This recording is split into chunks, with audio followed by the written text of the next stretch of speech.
In the Crito dialogue, Socrates' friend Crito tries to convince Socrates to let his friends blackmail the guards so that Socrates can escape from prison and from having to die by drinking hemlock, which he's been condemned to do by the city of Athens.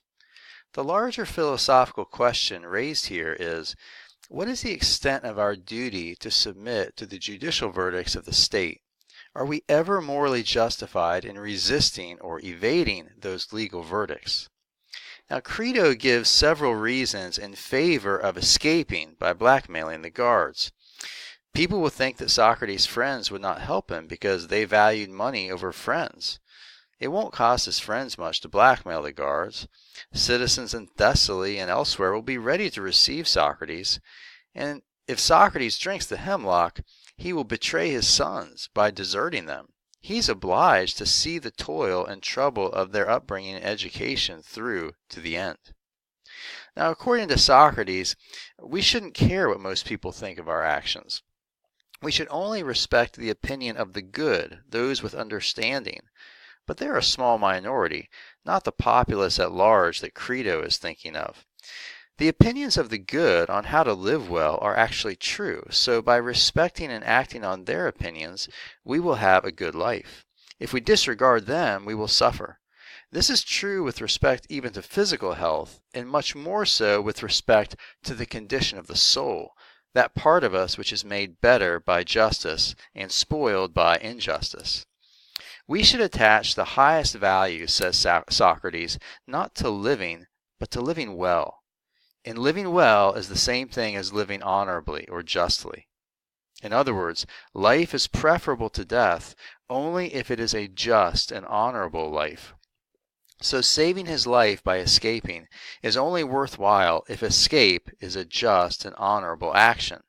So the central question for Socrates is this: is it just or is it not for me to try to get out of here when Athenian authorities are unwilling to release me? He gives three arguments in support of the conclusion that it is not just for him to try to escape. Notice that in the text, Socrates imagines the laws of Athens as making all of these arguments against him. So the first argument is what we might call the argument from the injustice of retaliation. Here's how I formalize it.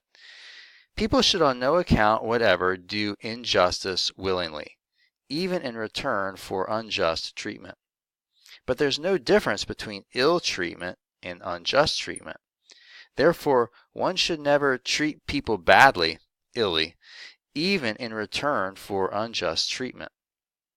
If individuals nullify the legal judgments of the state, they harm the state.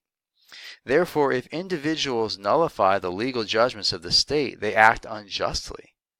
And therefore, one should never nullify the legal judgments of the state. Escaping from jail would nullify the legal judgments of the state of Athens. Therefore, Socrates should not escape from jail. Now, several premises here are debatable. I refer you especially to premises 2, 4, and 5, but I'm going to leave it to you to think about them. Second, Socrates presents what I will call the argument from special duties to one's fatherland. Socrates' father and mother were married under Athenian laws. Socrates was brought up and educated in accord with Athenian laws. Whoever is born and brought up in a given state belongs to it as its offspring and slave. Therefore, Socrates belongs to the city as its offspring and slave. It is not just for offspring or slaves to return bad treatment to their parents, masters, or fatherland. Therefore, it is not just for Socrates to harm Athens in return for its bad treatment. Escaping from jail would harm Athens. Therefore, it is unjust for Socrates to escape from jail. Now, I think that premises 3, 5, and 7 are the most debatable here, but I'll leave that to you to consider them. Next, we have the argument from an implicit contract. If any adult citizen remains in a state, even though it permits him to leave with his property, then he has implicitly agreed to obey whatever orders the state may give him. Socrates stayed in Athens all his life. Therefore, Socrates has agreed to obey Athens' orders. It is unjust to break agreements. Therefore, it is unjust for Socrates to disobey Athens' orders. Now, I think we can raise interesting questions at least about two of these premises, number 1 and number 4, but I leave that to you. In closing, Socrates argues that, contrary to what Crito has urged, the practical consequences of escape are all bad. So Socrates concludes that remaining in prison is not only the just action, but also that which has the best or the least bad practical consequences.